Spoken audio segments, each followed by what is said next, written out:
સ્વામિનારાયણ ભગવાન પોતાના અવરભાવમાં મહારાજના ગુરુ રામાન સ્વામી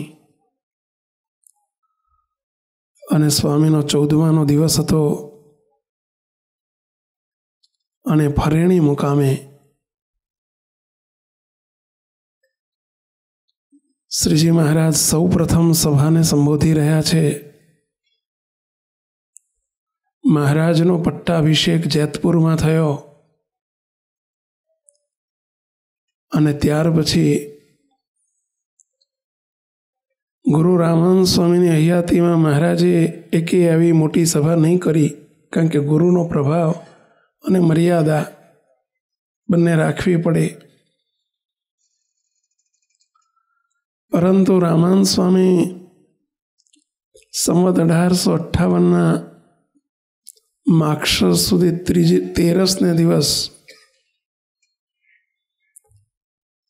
પોતે આ લોકોમાંથી અવરભાવ અદ્રશ્ય કર્યો. ફરેણી મુકામે એનો 14માનો દિવસ હતો, સંવત 1858ના માક્ષરવદી એકાદશીનો દિવસ. અને તે દિવસે ભગવાન સ્વામિનારાયણ સર્વે સંતો અને સર્વે હરિભક્તોની વિશાળ સભામાં મહારાજે બહુ અદ્ભુત, સૌ પ્રથમ મહારાજે જો સત્સંગનું અદ્ભુત કામ કર્યું હોય, તુરા ઉપર બિરાજમાન થયા પછી લોજપુરમાં આવીને મહારાજે સૌ પ્રથમ કામ મહારાજે નિષ્કામ ધર્મ સ્થાપવાનું કર્યું હતું. સંતનો આવાસ હતો અને સંતના આવાસની બાજુમાં ગ્રહસ્થનું ઘર હતું. વચ્ચે એ જમાનામાં આવા દિવાસળી નહોતી ને આવી બધી સુવિધાઓ નહોતી, એટલે અગ્નિનો દેવતા લઈ જવા લાવવા લેવડ દેવડ કરવા માટે ફાંકું હતું. સ્વામિનારાયણ ભગવાને સૌ પ્રથમ લોજપુરમાં આવતાની સાથે જ શ્રીજી મહારાજ નિષ્કામ ધર્મના એટલા બધા આગ્રહી હતા. મહારાજે કહ્યું કે આ દિવાલમાં ફાંકું નથી, આ ધર્મમાં ફાંકું છે. અને મહારાજે એ જ દિવસે એ જ વખતે એ ફાંકું પુરાવી દીધું. સાધુને આવી બધી લેવડ દેવડ, આજે દેવતાની લેવડ દેવડ થાય છે, કાલે એમાંથી બીજું ન્યુસન્સ, બીજા પ્રશ્નો ઊભા થાય. સ્વામિનારાયણ ભગવાન શુદ્ધ સંપ્રદાય સ્થાપવા માટે પધાર્યા.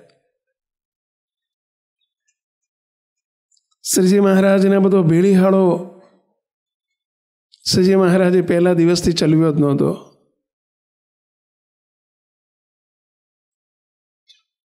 ફાંકું બંધ કરાવ્યું અને જીવરાજ શેઠના ડેલામાં સભા થતી સવારમાં.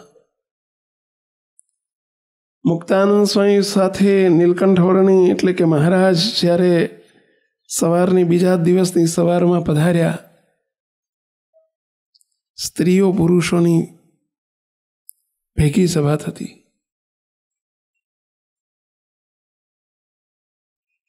શ્રીજી મહારાજે એ જ મિનિટે દરવાજામાં ઊભા રહી ગયા. મહારાજ આગળ ના આવ્યા. મુક્તાનંદ સ્વામી કે પધારો, નીલકંઠ વર્ણી પધારો. નીલકંઠ વર્ણી રાજે હાથ જોડીને કહ્યું મુક્તાનંદ સ્વામીને, ગુરુજી,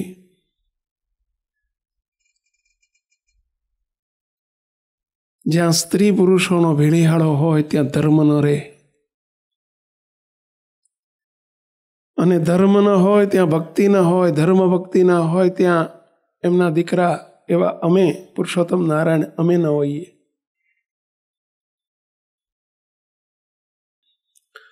માટે સ્ત્રી પુરુષોની અલગ સભા કરો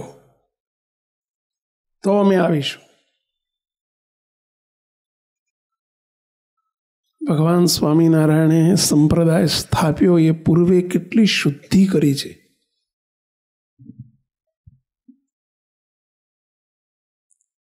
ગુરુ રામાનંદ સ્વામી અંતર ધ્યાન થયા પછી ફરેણીમાં જ્યારે સૌ પ્રથમ સભા સંબોધી ત્યારે જે હેતુ માટે પોતે પધાર્યા હતા એ હેતુ પહેલી જ સભામાં મહારાજે સાર્થક કર્યો. મહારાજે વિશાળ સભાની વચ્ચે શરૂઆતની વાત જ એમ શરૂ કરી, વળી વાલે કરી એક વાત સહો સાંભળો જન સાક્ષાત. મહારાજે પોતે વિશાળ સભામાં વાત શરૂઆત કરી, અહીંથી શરૂઆત કરી.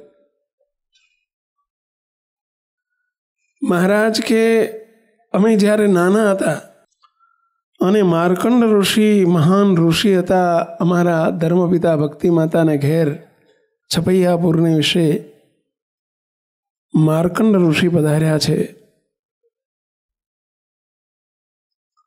ધર્મપિતાએ નાનકડા બાળ ઘનશ્યામને લાવી, 3 માસના ઘનશ્યામ પ્રભુ હતા, અને માર્કંડ ઋષિને સોંપીને કહ્યું કે એમને ખોળામાં મૂકીને કહ્યું કે આ ઘનશ્યામનું નામ પાડો. અમે તો એમને ઘનશ્યામ ઘનશ્યામ કરીએ છીએ, પરંતુ એમનું નામ પાડો. આ વાત સ્વામિનારાયણ ભગવાન પોતે ફરેણીની સભામાં અહીંથી શરૂઆત કરે છે. સ્વમુખે બોલાયેલી આ વાત છે કે માર્કંડ ઋષિ તે છે નામ પાડ્યા છાયા મારા તે. માર્કંડ ઋષિએ અમારા 4 નામ પાડ્યા. માર્કંડ ઋષિ અમારી સામું જોઈને બોલ્યા કે અનંતને પોતાની મૂર્તિમાં આકર્ષણ પમાડશે માટે એમનું નામ કૃષ્ણ રાખજો. અનંતને પોતાના અનંતના મનને હરી લેશે માટે એમનું નામ હરિ રાખજો. આ બંને નામ ભેગા કરીને બંને હરિકૃષ્ણ રાખજો. અને તપ ત્યાગ તીર્થ, તપ ત્યાગ અને વૈરાગ્યનું સાક્ષાત સ્વરૂપ હશે માટે એમનું નામ નીલકંઠ રાખજો. આ 4 નામ અમારા માર્કંડ ઋષિએ પાડ્યા હતા. એવું મહારાજ ફણેણીની સભામાં સૌ પ્રથમ સભામાં બોલ્યા છે કે માર્કંડ ઋષિ તે જે નામ પાડ્યા છે અમારા તે. કયા 4 નામ? કૃષ્ણ હરિ હરિ કૃષ્ણ સાર, નીલકંઠ નામ નિરધાર. વળી અમે જ્યારે પીપલાણામાં રામાનંદ સ્વામીનો સૌ પ્રથમ મેળાપ થયો અને રામાનંદ સ્વામીના શરણે અમે થયા, અને ત્યારે રામાનંદ સ્વામીએ અમને ભાગવતી દીક્ષા ગ્રહણ કરાવી, અને એ વખતે અમારા 2 નામ પાડ્યા. સ્વામી રામાનંદે વળી જે નામ પાડ્યા છે અમારા તે. રામાનંદ સ્વામીએ અમારા 2 નામ પાડ્યા. રામાનંદ સ્વામીએ કયા 2 નામ? સહજાનંદ સુખનું ધામ, બીજું નારાયણ મુનિ નામ. સહજાનંદ સ્વામી અને નારાયણ મુનિ, આ 2 નામ રામાનંદ સ્વામીએ પાડ્યા. અમે નાના હતા, મહારાજ કહે છે ફરેણી મુકામે, અમે નાના હતા ત્યારે અમારા માતા પિતા રોડો ખન શ્યામ નામ જે માત પિતા કહેતા કરી સ્નેહ. અમારા માતા પિતા અમને ઘનશ્યામ નામથી બોલાવતા. એમ નામ અમારા તે બહુ પાડ્યા નોખા નોખા જને સહો, પણ મુખ્ય અમારો જે નામ તે તો ભૂલી ગયા છે તમામ. અમારું મુખ્ય નામ પાડવાનું રહી ગયું છે. બધાએ પાડ્યા, સહજાનંદ સ્વામી, નારાયણ મુનિ, ઘનશ્યામ અને માર્કંડ ઋષિના પાડેલા 4 નામ, પરંતુ અમારું મુખ્ય નામ ભૂલાઈ ગયું છે. માટે આજ કરો હું પ્રકાશ, તમે સાંભળો તે સહુદાસ. મહારાજ કે આજે અમારું મુખ્ય નામ અમારે પ્રકાશ કરવું છે, અને એ તમે સર્વે ચિત્ત દઈને સાંભળો. અને પછી સ્વામિનારાયણ ભગવાન પ્રારંભ કરે છે. મહારાજે વચ્ચે ખૂબ મહિમા કહી દીધો. મહારાજ કે અમારું નામ એવું છે, આ જે નામ અમે પાડીએ એ અમારું મુખ્ય નામ એવું છે કે જેનાથી કાળા નાગના ઝેર ઉતરી જશે. આ નામ એવું છે કે ગમે એવો પાપી હશે, અધર્મી હશે, પરંતુ અંતકાળ સમયે એના કાન ઉપર આ નામનો મંત્ર પડશે તો પણ એના જન્મ મરણના ફેરા રહિત થઈ જશે. આ નામ એવું છે કે એક વખત મુખેથી જપાશે તો પણ જન્મો જન્મના પાપ માત્ર બળીને ભસ્મીભૂત થઈ જશે. આ નામ એવું છે કે ગમે તેવી કુબુદ્ધિ જન્મી હોય, પરંતુ આ નામથી સદબુદ્ધિ પ્રગટ થશે. ખૂબ ખૂબ મહિમા કહેવા માંડ્યો. એટલે સંતો હરિભક્તો કે પણ મહારાજ કયું નામ એ તો કહો, તમે આટલો બધો મહિમા કહો છો. મહારાજે બધાને અધીરાઈ જન્માવી અને બધા અધીરા બન્યા છે. અને પછી સ્વામિનારાયણ ભગવાને પોતે ફરેણી મુકામે પ્રારંભ કર્યો છે. સ્વામિનારાયણ જે માટે બોલો બધા, માટે સ્વામિનારાયણ જે નામ મારું જે કહું છું તે ઉદ્ઘોષ કર્યો. અમારું નામ સ્વામિનારાયણ છે અને એ આજથી પ્રકાશ કરીએ છીએ. અને એમ કરીને મહારાજે સ્વામિનારાયણ મહામંત્રનો સૌ પ્રથમ ફળેણી ગામે ઉદ્ઘોષ કર્યો. અને સૌ પ્રથમ મહારાજે ધૂન બોલાવી, સ્વામિનારાયણ સ્વામિનારાયણ સ્વામિનારાયણ સ્વામિનારાયણ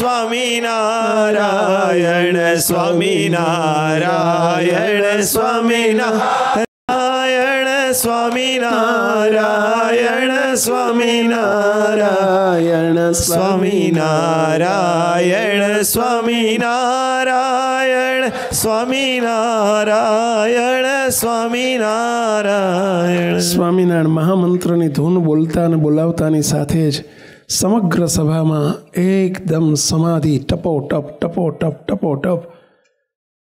જેટલાય આ મંત્રનો ઉચ્ચાર કર્યો સૌને થઈ ગઈ સમાધિ. શ્રીજી મહારાજે સમાધિ પ્રકરણની શરૂઆત આ મંત્રના ઉદ્ઘોષથી કરેલી છે. અને ત્યારથી આ સ્વામિનારાયણ મહામંત્ર શરૂ થયો છે. સ્વામિનારાયણ નામના સંપ્રદાયની શરૂઆત પણ તે દિવસે તે વખતથી થઈ છે. ત્યાં સુધી ઉદ્ધવ સંપ્રદાય કહેવાતો, પરંતુ જ્યારથી આ નામ પડ્યું ત્યારથી સ્વામિનારાયણ સંપ્રદાય અસ્તિત્વમાં આવ્યો, સંપ્રદાય તરીકે, સ્વામિનારાયણ સંપ્રદાય તરીકે. અને ત્યારથી આજ્ઞા કરી કે સૌએ આ મંત્રનું ભજન કરવું, આ મંત્રનું ભજન કરવું. અને એમાં ષડાક્ષરી મંત્રમાં બીજો કોઈ ભેળસેળ ન કરવું.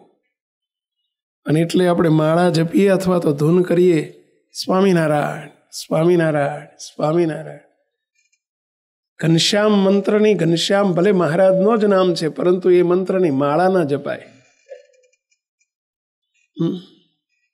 અરે જય સ્વામિનારાયણ માળા જપ્યું હોય તો એને સ્વામિનારાયણ સ્વામિનારાયણ ષડક્ષરી મંત્ર, સ્વામિનારાયણ ષડાક્ષરી મંત્ર આપ્યો. મહારાજ કે આ નામનું ભજન કરજો. અને પછી તો મહારાજે જય સ્વામિનારાયણ નામ લેશે, તેના બધા પાતક બાળી દેશે. છે નામ મારા શ્રુતિમાં અનેક, સર્વોપરી આજ ગણાય એક. ખૂબ મહિમા કીધો છે, ખૂબ મહિમા કીધો છે. હા, મહારાજે આગળ જતા જતા તો એટલે સુધી કીધું કે જળે કરીને તન મેલ જાય, આ નામથી અંતર શુદ્ધ થાય. જળે કરીને, પાણીએ કરીને શરીરનો મેલ જાય, પરંતુ આ મંત્રથી અંતર શુદ્ધ થાય. મુક્તો આ મહામંત્રની ધૂન થઈ.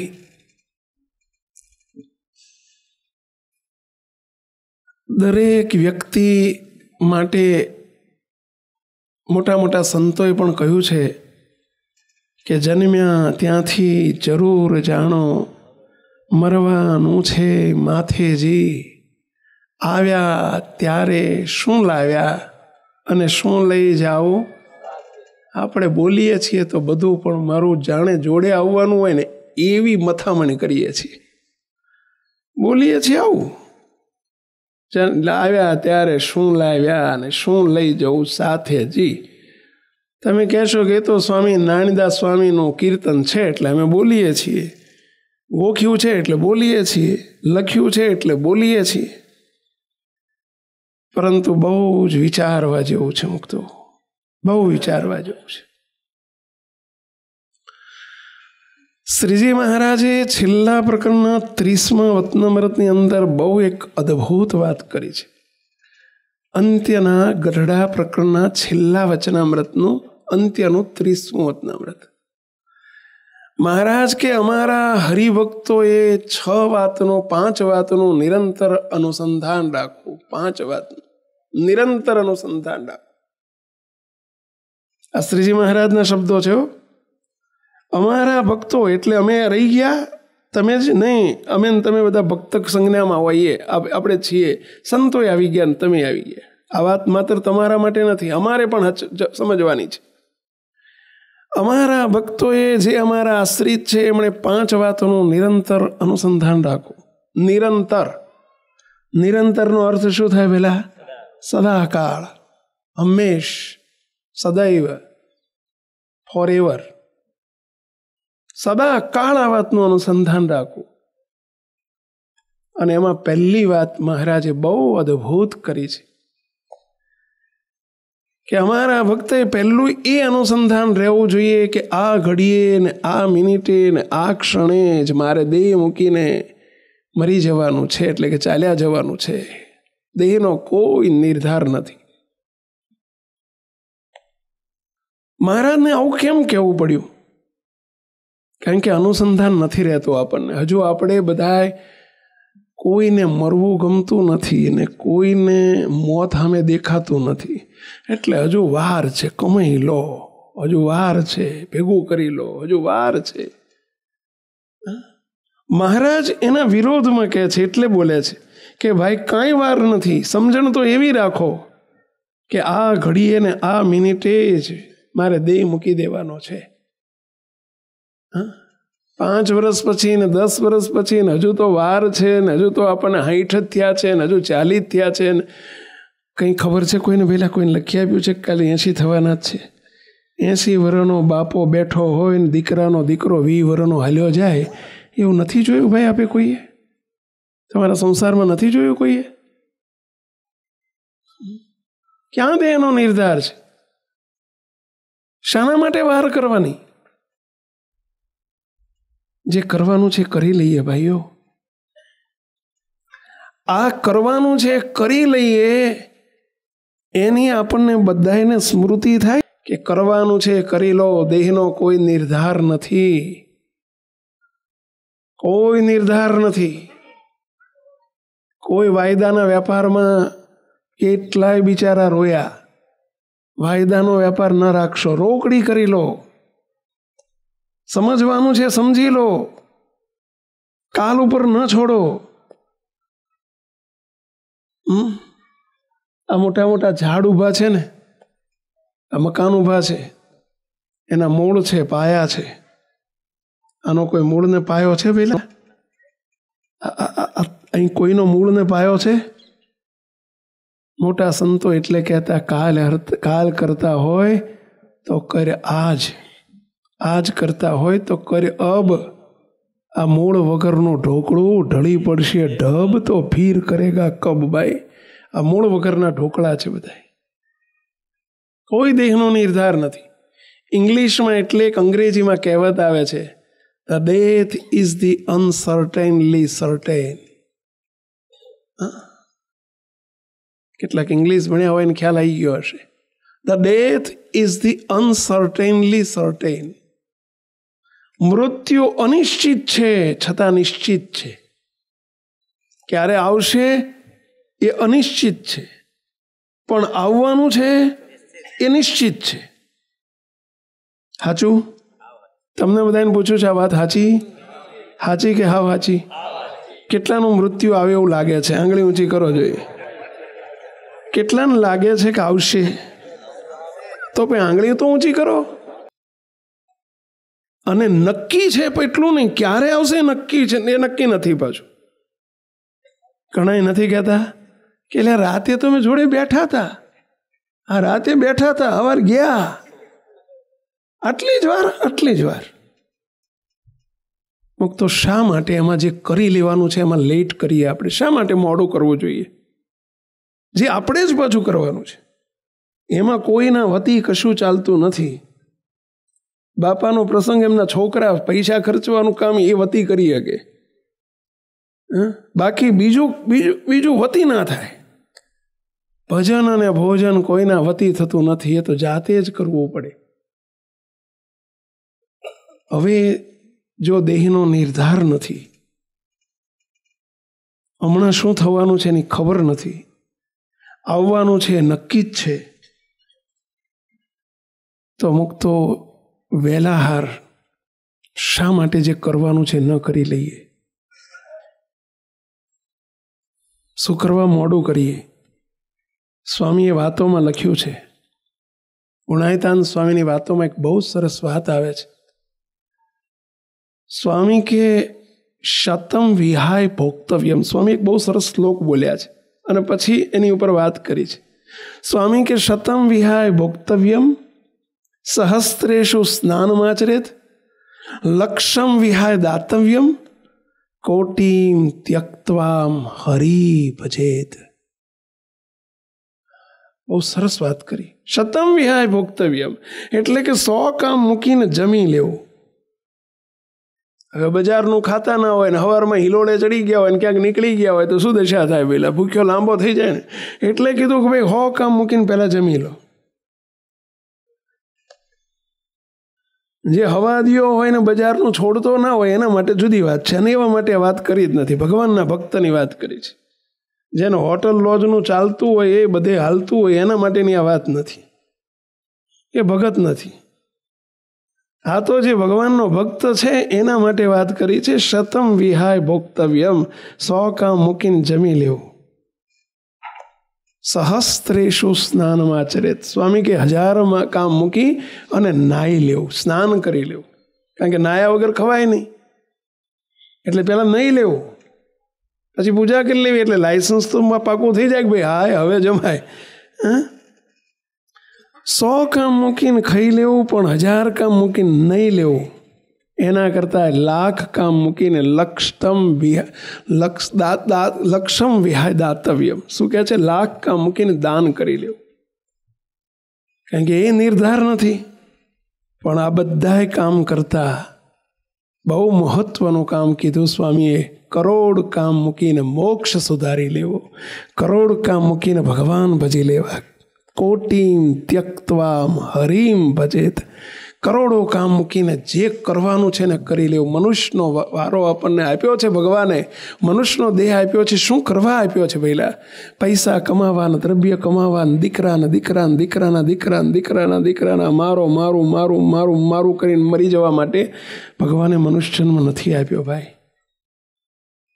અને એમાંય કેટલી બધી આપણી ઉપર કરુણા થઈ ગઈ. વાતોમાં બાપાશ્રી બોલ્યા, કાં તો બગાહું ખાતા હાકરનો ગાંગડો આવી ગયો ભાઈ, હાકરનો ગાંગડો આવી ગયો. કયું બગાસું? આ મનુષ્ય જન્મરૂપી બગાસું. અને એમાં સર્વોપરી સર્વાવતારી ભગવાન સ્વામિનારાયણનો ભેટો થઈ જાય એ મુક્ત તો કેટલી મોટી વાત છે. આપણી ઉપર બહુ કરુણા કરી ભગવાને, બહુ મોટી કરુણા કરી. કોઈ દસ્તાવેજ કરવો હોય તોય તે પહેલો ટાઇટલ ક્લિયરન્સનું સર્ટિફિકેટ લેવું પડે. મકાનનો દસ્તાવેજ કરવો હોય કે પછી જમીનનો દસ્તાવેજ કરવો હોય તો ટાઇટલ ક્લિયર કરાવવું પડે. નહીં તો કોકનો વાંધો આવીને ઊભો રહે ને આવીને અટકીને ઊભું રહે, એન્ટ્રી અટકીને ઊભી રહે. એવું બને ને વેલા. કારણ કે રોડા નાખનારા ઘણા હોય અને કોઈક રોડું નાખી દે. એટલે ટાઇટલ ક્લિયર સર્ટિફિકેટ લઈ લેવું પડે, જેથી પાછળથી કોઈ ડખો ડખી ના રહે. અહીંયા પણ જેને ભગવાનના ધામમાં જવું છે, મૂર્તિનું સુખ જોઈએ છે, અને છેલ્લો જન્મ કરવો છે એણે 3 પ્રકારના ટાઇટલ ક્લિયરન્સ હોવા જ જોઈએ. આ કામ કરી લેવું, આમાં બાકી ના રહેવું. શ્રીજી મહારાજ આ 3 સિવાય બીજામાં કંઈક કચાશ હોય ને તો એને મહારાજ બહુ ગણતા નથી, એવું મોટા સંતો કહેતા. ગણતા નથી એટલે એનું ઇમ્પોર્ટન્સ નથી એવું નહીં, અગત્યતા નથી એવું નહીં, પણ મહારાજ આ 3 સિવાયનું બીજું કંઈક રહી ગયું હોય ને કાચું કપાઈ ગયું હોય ને તો ભગવાન સ્વામિનારાયણ એ ભક્તને પ્રાયશ્ચિત કરાવી નાખે, શિક્ષા કરી દે. અંતકાળ સમયે જોજો ઘણા અઠવાડિયું 15 દાડા મહિના સુધી બોલી ના કે અવાચક થઈ ગયા હોય, પાણી ટકતું ના હોય, ઉપવાસ કરાવી નાખતા હોય. એ બધું શું ચાલે છે? પ્રાયશ્ચિત ચાલે છે. આ 3 સિવાયનું બીજો કંઈક લોચો રહી ગયો હોય ને એટલે એના કંઈક ઉપવાસ કરાવી નાખે ને એનું પ્રાયશ્ચિત કરાવી નાખે ને એને ખેંચે થોડું, મહિનો 2 મહિના 6 મહિના, જેવા વાંક ને જેટલા ગુના એના પ્રમાણમાં ભગવાન દયા કરીને ખેંચે. પણ એમે પાર આવે. પણ 3 બાબતમાં મુક્તો ક્યારેય લોચો ન રહી જાય. એમાં ટાઇટલ ક્લિયર કરજો ને એ પાકી, આ 3 વાત જે કરવાની છે પાકી કરવા માટે આ પ્રસંગ છે. માત્ર એમના એક માટે નહીં, આપણા બધા માટે છે. આપણા બધા માટે છે. કરવા છે તો એની ટાઇટલ ક્લિયર. માલ બતાવું, તમે લેશો? વેપારીને માલ બતાવે ત્યારે બતાવે કે ભાઈ લેવાની ઈચ્છા હોય સામેવાળાની તો. એટલે આ 3 ટાઇટલ આપણે ક્લિયર કરવા છે. કોઈને છૂટકો નથી, અમારે કરવા પડ્યો. સાધુને આ 3 ટાઇટલ ક્લિયર જોઈએ અને હરિભગતને જોઈએ, નહીતર અહીં પોપાભાઈનું રાજ નથી આમના ઘરમાં. સ્વામિનારાયણ ભગવાન આ 3માં સહેજ પણ માફ નથી કરતા, કદી માફ નથી કરતા. અને એવી મહત્વની અગત્યની વાત 3 ટાઇટલ આપણે ક્લિયર જોઈશે. જેટલું મોડું કરીએ એટલું આપણને નુકસાન છે. તૈયાર થઈને બેસવું જોઈએ. મહારાજ આઈ એમ રેડી. હે મહારાજ હું તૈયાર બેઠો છું, બસ આપ ગમે તે ટાઈમે તમને અનુકૂળ પડે ત્યારે પધારો. મોસ્ટ વેલકમ મહારાજ, હું તૈયાર બેઠો છું, એવું આપણે કહેતા શીખીએ તો એ 3 ટાઇટલ ક્લિયર થઈ ગયા કહેવાય. એમાં લોચો બોચો રહ્યો તો ફરીથી ઘોડિયામાં હિંચકા ખાવાય ભગવાન મોકલે. ઘોડિયામાં હિંચકા ખાવાય એટલે સમજ્યા ને, બીજો જન્મ ધરાવે. મહારાજ એમાં કોઈની લાગવગ કરતા નથી. સ્વામિનારાયણ ભગવાનના ઘેર કોઈની લાગવગ ચાલતી નથી. આ 3 વાતમાં નથી ચલાવતા. પહેલું ટાઇટલ, મુક્તો ગમે એટલા ઉપવાસ કર્યા હશે, ગમે તેટલી ભક્તિ કરી હશે, ગમે એટલા મંદિરમાં પૂજા કરી હશે, અરે અમે સાધુ થઈ ગયા હશું, સર્વસ્વનું સમર્પણ કરી દીધું હશે, સ્ત્રી ધનનો અમે ત્યાગ રાખ્યો હશે, તો પણ સ્વામિનારાયણ ભગવાન વચનામૃતમાં બોલ્યા છે. મધ્યનું 13મું વચનામૃત, પંચાળાનું 7મું વચનામૃત. શ્રીજી મહારાજ બોલ્યા છે કે ગમે એટલો ત્યાગ રાખો, ગમે એટલા ઉપવાસ કર્યા હોય, ગમે એટલો ત્યાગ રાખ્યો હોય, ગમે એટલા વર્તમાન પાળ્યા હોય, પરંતુ મહારાજ બોલ્યા છે, શ્રીજી મહારાજ બોલ્યા છે, અરે ઉદ્ધવરેતા નૈષ્ટિક બ્રહ્મચારી હશે. મહારાજ મધ્યના પંચાળના 7મા વચનામૃતમાં તો આ શબ્દ બોલ્યા છે, ઉદ્ધવરેતા નૈષ્ટિક બ્રહ્મચારી હશે, જેના જીવનકાળ દરમિયાન સ્ત્રીનો ઘાટ ન થયો હોય, એવો ઉદ્ધવરેતા નૈષ્ટિક બ્રહ્મચારી હશે. તો પણ અમારી સર્વોપરી ઉપાસના નિષ્ઠા જો નહીં હોય તો એનું કલ્યાણ થવું અતિ કઠણ છે. અર્થાત એને વાંધો આવી જશે, વાંધો આવી જશે, ના ચાલે. મહારાજ એમાં ચલાવતા નથી. સાધુના નથી ચલવ્યા, આમાં લાગવગ નથી ચલવી, હરિભક્તોની નથી ચલવી. લાખો કરોડોના દાન કર્યા હોય ને તો એનું નથી ચલવ્યું, નથી ચલવ્યું. સ્વામિનારાયણ ભગવાને ચલવ્યું નથી. આત્માનંદ સ્વામીનો પ્રસંગ જાણીએ છીએ, 125 વર્ષ થયા. આત્માનંદ સ્વામી સ્વામિનારાયણ ભગવાનના નંદ પંક્તિના સંત હતા. વચનની મૂર્તિ કહેવાતા, વચનની મૂર્તિ. સ્વામિનારાયણ ભગવાને 114 પ્રકરણ બદલ્યા, એમાં એક આજ્ઞા મહારાજની લોપેલી નહીં. સ્વામિનારાયણ ભગવાનને એક આજ્ઞા લોપી નથી.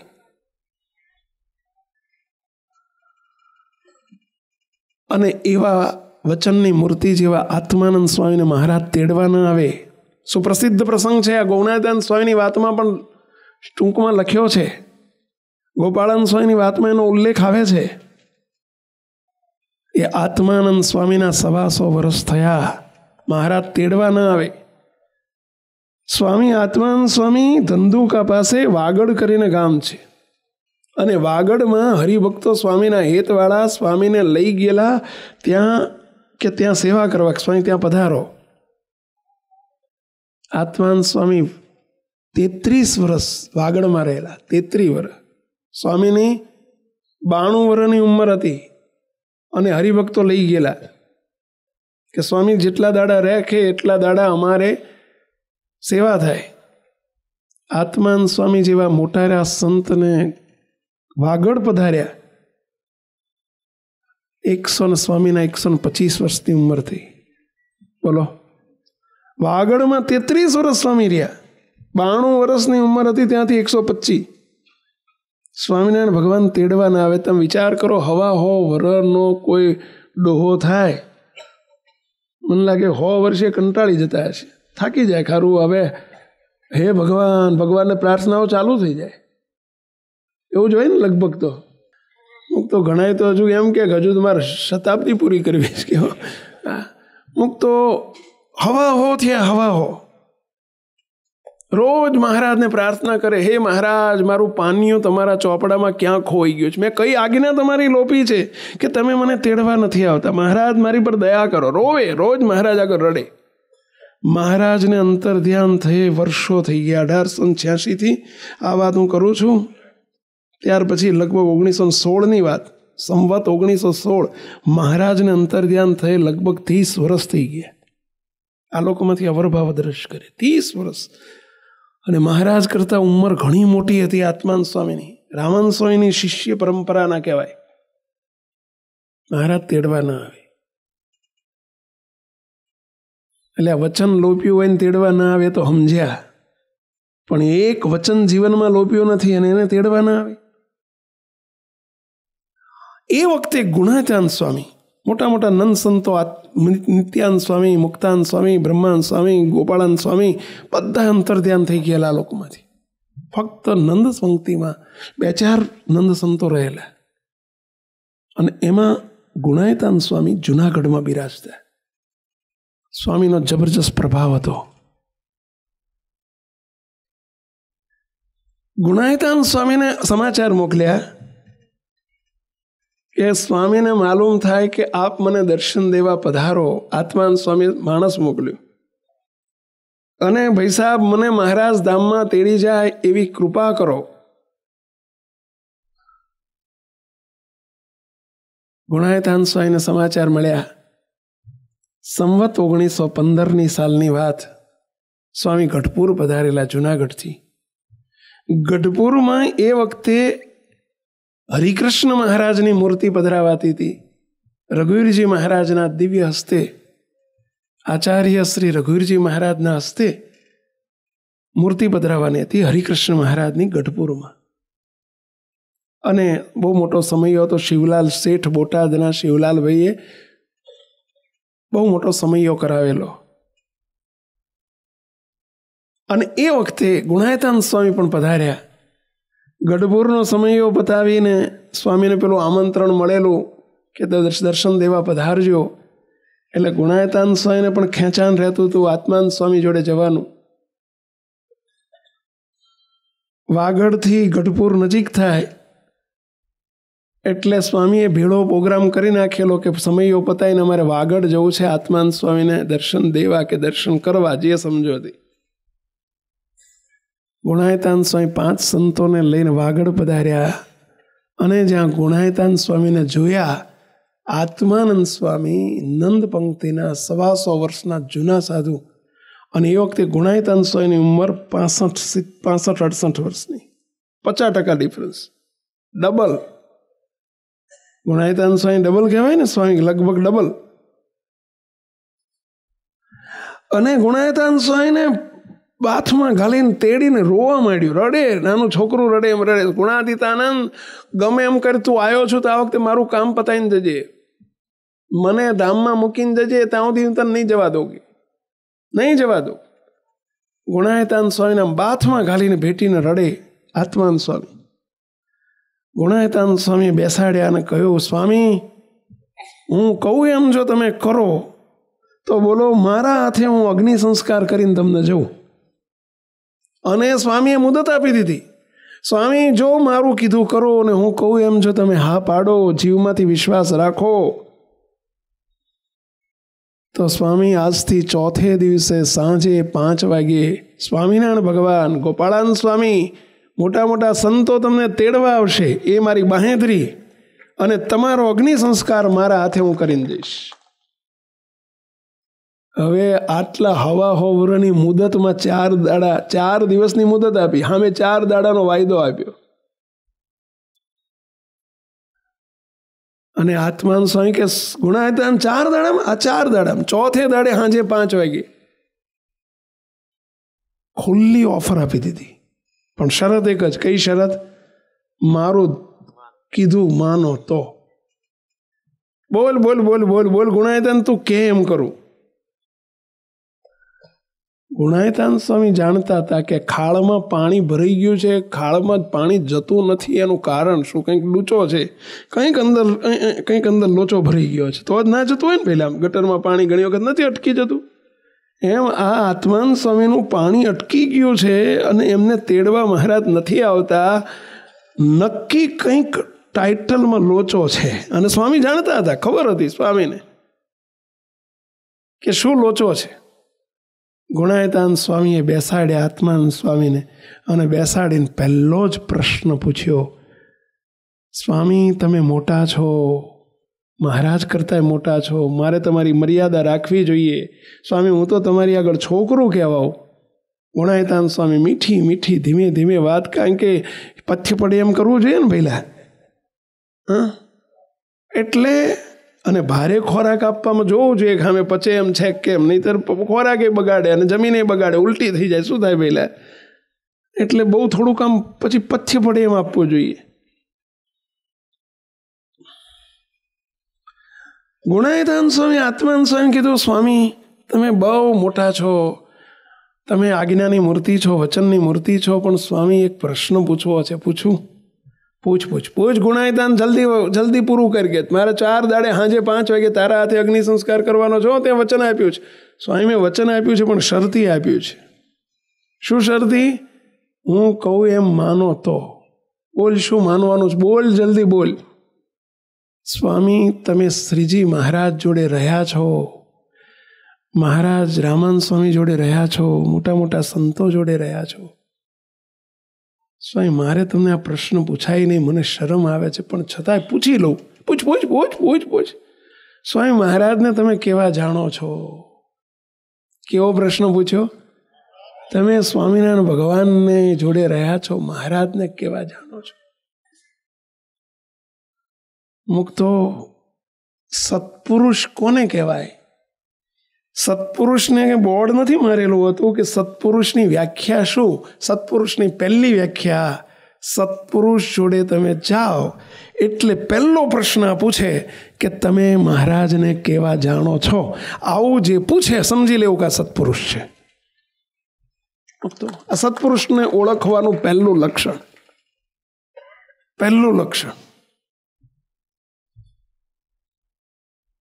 કારણ કે એ મોટામાં મોટું ટાઇટલ છે. જે પોતાના નિકટમાં આવે એને આ ટાઇટલ ક્લિયર કરાવે જ, કારણ કે એમને બીજો જન્મ ધરવા દેવો નથી કોઈને. એટલે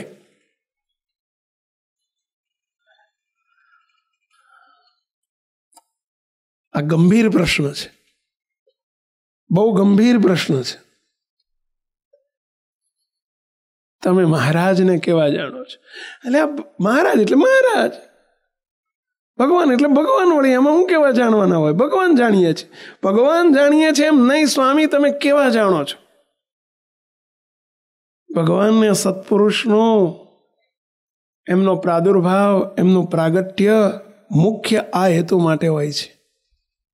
અને આ ઓળખાય તો સીધી ટાઇટલ ક્લિયર થઈ જાય ને લાઈન ચોખ્ખી થઈ જાય.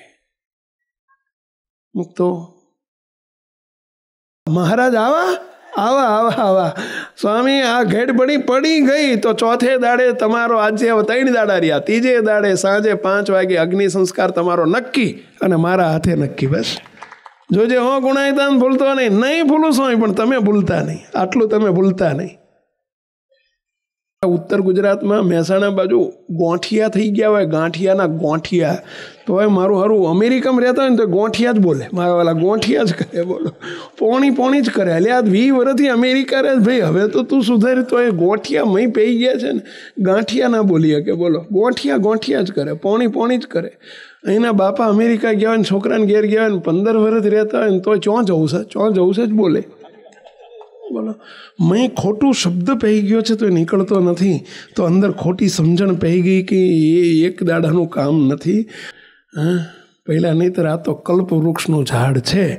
કલ્પવૃક્ષના ઝાડ નીચે જેવો સંકલ્પ કરે એવો સાકાર થાય. સમજ્યા? એમાં કોઈ બેમત નથી. સારો સંકલ્પ કરશે તો સારો સાકાર થશે, અને જો ખોટો સંકલ્પ કરશે તો ખોટો સાકાર થશે. ગુણાયતાન સ્વામીએ જાણ્યું કે બપોરે હવે ફરીથી બીજું સેશન લેવું છે. ટાઈમ લિમિટ 4 દાડાની હતી. તો સ્વામીએ બપોરે 12 વાગે જમાડીને ફરથી બેહાડ્યા. સ્વામીને આત્માન સ્વામી મહારાજને કેવા જાણો, આખી રાતની કથા મારી ફેલ. સ્વામી તમે હવારમાં આહા ઓહો કરતા તેનું શું? નહીં, આમ જ છે કે સ્વામીએ ફરીથી સેકન્ડ સેશન બીજી વખત બપોરે સ્વામી ખદોડીને આદુ ખાઈને મંડ્યા. આદુ ખાઈને અને સ્વામીએ ફરી પાછા હા સુધી લીધા અને જ્યાં વાત કરી, ઓહો આવા મહારાજ છે, આવા છે. ફરી પાછા રાતે ત્રીજું સેશન લીધું. બોલો મહારાજને કેવા જાણો છે? હવે હવા હો વરથી પેઠેલું સારું કેવી રીતે નીકળે કહો છે. સ્વામી કે પણ હું નથી ફરી ગયો, તમે ફરી જાઓ છો ને એટલે તકલીફ થાય છે ઘડીએ. 3 દિવસ ને 3 રાત સુધી સ્વામીએ દે જ કર્યું. મારો ચલવે જ રાખ્યો. અને બહુ વખત જ્યારે મારો આવે ને ત્યારે ઘેડ પડે, સમજાય ભાઈ. અને આ અમને ઓળખવા એ કે નાના છોકરાના ખેલ છે પહેલા. આ તો કરુણા હોય ને તો ઘેડ પડે, કૃપા હોય તો ઘેડ પડે. આ કૃપાનો માર્ગ છે, ભગવાનના સ્વરૂપને ઓળખવો એ કૃપાનો માર્ગ છે ભાઈ.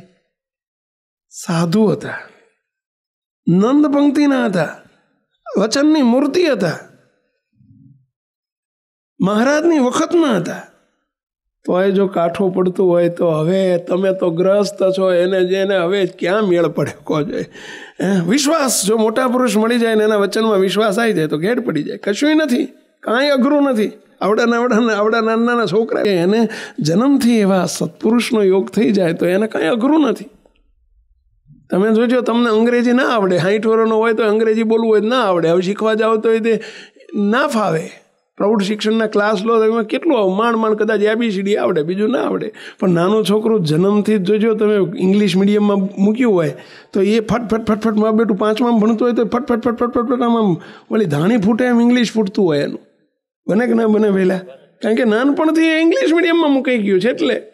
અને ઓલો ડોહો બિચારો ગુજરાતી શાળામાં ભણવા નહોતો ગયો, એને ભમેડાના ભ જેવો, એને અક્ષર બધા કાળા અક્ષર કુવાડે મારે એવા હતા. હવે એને ક્યાંથી આવડે? બને આવું?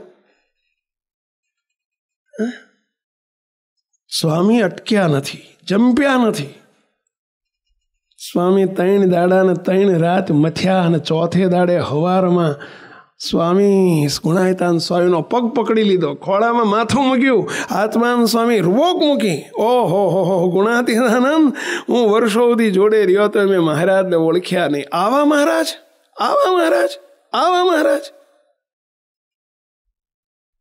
ગુણાયતાન સ્વામીએ જાણ્યું કે હવે લોઢું ગરમ થઈ ગયું છે, એટલે હવે હથોડી મારી દીધા જેવી છે. અને ગુણાયતાન સ્વામીએ કહ્યું, સ્વામી તૈયાર થઈ જાઓ, સાંજના 5 વાગે મહારાજ આવ્યા, સમજો તમારો વિઝા આવી ગયા ને ટિકિટે આવી ગઈ. બપોરે જમવા બેઠા, સંતો ઠાકોર જમાડવા બેઠા, પત્તર લઈને, અમારા પત્તર હોય ને જમવા, પત્તર લઈને બેઠા. ગુણાયતાન સ્વામી કે સ્વામી લ્યો આમાં પ્રસાદી આપો. આત્માન સ્વામી મોટા એટલે કે આમાં પ્રસાદી આપો. તમારી પથ્થરની પ્રસાદી આપો. ત્યારે આત્માનંદ સ્વામી કે ગુણાયતાનંદ અત્યાર સુધી ત્યાં મને છેતર્યો, હવે નહીં છેતરવું કે હવે નહીં છેતરવું, તારા પથ્થરની પ્રસાદી મને આપ. અત્યાર સુધી અવળી ગંગા ચલવી છે, મેં તને ઓળખ્યો નહીં, તને તો ન ઓળખ્યો, મહારાજને ન ઓળખ્યા. તારા જેવો જો મને ન મળ્યો હોત ગુણાયતાનંદ, તું મને ના મળ્યો હોત તો હું કાચો ને કાચો મરી જાત, મારે બીજી વખત ઘોડિયામાં હિંચકા ખાવા આવવું પડે. ગુણાયતાનંદ આ વખતે બાકી ના મૂકતો. અરે સ્વામી પતિ ગયું, તમારું પહેલું ટાઇટલ ક્લિયર, બીજા 2 ક્લિયર હતા જ, આ એક મોટામાં મોટું ટાઇટલ બાકી હતું, આજે ક્લિયર. અને સ્વામી સાંજે 5 વાગે સ્વામી કે બેસી જાઓ સ્વામી, મહારાજ આયા સમજો. અને સ્વામિનારાયણ ભગવાન, ગોપાળાન સ્વામી, મુક્તાન સ્વામી, બ્રહ્માન સ્વામી, મોટા મોટા નંદ સંતોને લઈને સ્વામિનારાયણ ભગવાનના દર્શન થયા. અને આત્માન સ્વામી બોલ્યા, સ્વામી ગુણાતીતાન આયા. સ્વામિનારાયણ ભગવાન આયા, મને તેડવા, હું જઉં છું. જય સ્વામિનારાયણ, જય સ્વામી. એટલે જય સ્વામિનારાયણ તો બોલો બધા, જય સ્વામિનારાયણ. અને ગુણાતીતાન સ્વામીના વચને સ્વામીએ કહ્યું હતું એમ, જય સ્વામિનારાયણ, મૂર્તિના સુખમાં મૂકી દીધા. ક્યાં અટક્યું તું ખબર પડી? એટલે ક્યાં અટક્યું તું ખબર પડી ભઈલા? ત્યાગી મોટા મોટા નંદ સંત હતા તો અટક્યું, તો ગ્રહસ્થનું તો અટકે જ ને, જો ના ઓળખે તો અટકે કે ના ઓળખે. બીજું ટાઇટલ જે બહુ ભયંકર દૂષણ છે, પક્ષવાદ ઉભો થાય છે અને પક્ષાપક્ષીય કરીને એકબીજાના અભાવગુણ લેવાય છે. એ ભયંકર પાપ છે, ભયંકર પાપ છે. તો આ ટાઇટલ ક્લિયર નહીં થાય અભાવ ગુણની. ગુણાયતાન સ્વામીએ 150 વર્ષ પહેલા લખી નાખ્યું છે કે અત્યારે સંપ્રદાયમાં અભાવ ગુણના ઢોલ નગારા વાગે છે. એ વખતે એમ બોલ્યા હતા, ઢોલ નગારા વાગે છે. અત્યારે તો બેન્ડ વાજા વાગે છે, ડીજે વાગે છે. મુક્તો અહીં બેઠેલા બધાને મારે આજે એક વિનંતી કરવી છે. 5 માળા ઓછી ફરશે તો ચાલશે, પણ આ ટાઇટલ ક્લિયર નહીં હોય તો અટકીને ઊભું રહેશે. મહારાજ નથી ચલાવતા, નથી સહન કરતા. સ્વામિનારાયણ ભગવાને એક નહીં અનેક વચનામૃતમાં કહ્યું છે આ વાત. 5 મહાપાપથી છૂટ્યાનો કોઈ ઉપાય છે?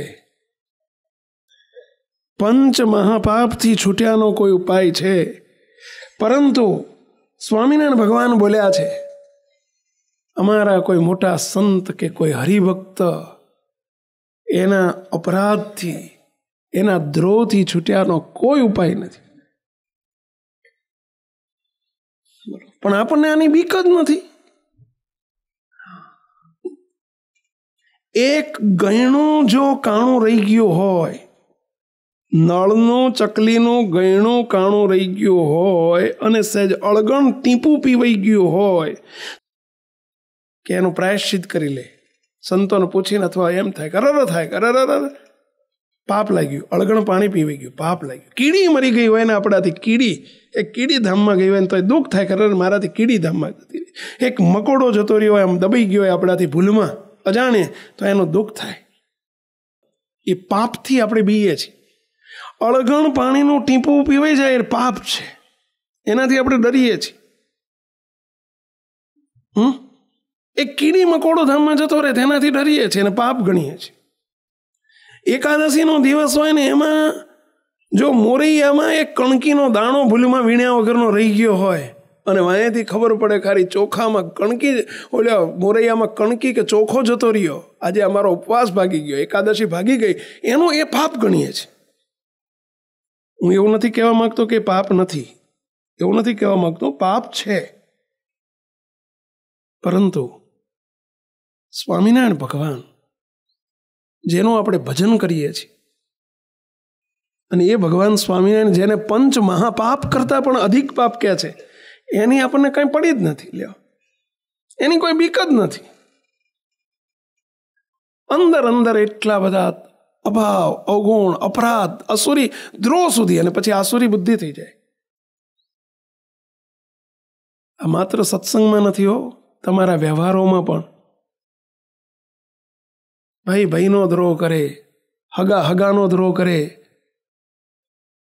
એટલે આ ભગવાનના ભક્ત છે ભાઈ. એક ભગવાનના આપણે દીકરા હોઈએ, એક ગુરુના શિષ્યો હોઈએ, એક આપણું ડેસ્ટિનેશન હોય, અને દ્રોહ ને અપરાધની કોઈ બીક જ નહીં લ્યા.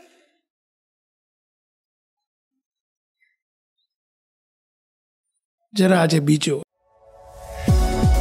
આ વિડીયો જો આપને પસંદ આવ્યો હોય તો તેને લાઈક કરો અને શેર કરો.